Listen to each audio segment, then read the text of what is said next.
Mais en fait, vous n'avez pas envie que votre enfant vous obéisse. Parce que si vous vous attendez à ce que votre enfant vous obéisse au doigt et à l'œil, ça veut dire que vous attendez à ce qu'il soit ce type de personne qui obéit au doigt et à l'œil. Ça veut dire que lorsque ce ne sera pas vous qui lui donnerez des ordres, mais quelqu'un d'autre, peut-être de mal intentionné, votre enfant, dans ce conditionnement à obéir, va justement suivre cette personne.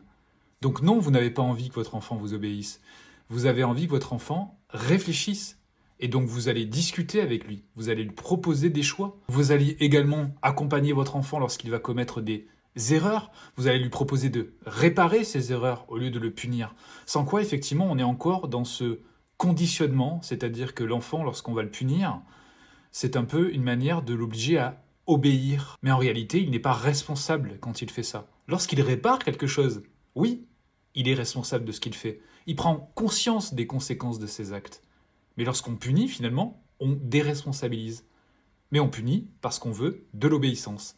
Et l'obéissance est dangereuse pour chaque individu parce que justement, elle évite de penser, elle évite de réfléchir et de se connecter à ce que nous avons au fond de nous. Lorsqu'on obéit, on ne réfléchit plus, on ne se connecte plus à ce que nous ressentons et nous ne sommes incapables de prendre des décisions.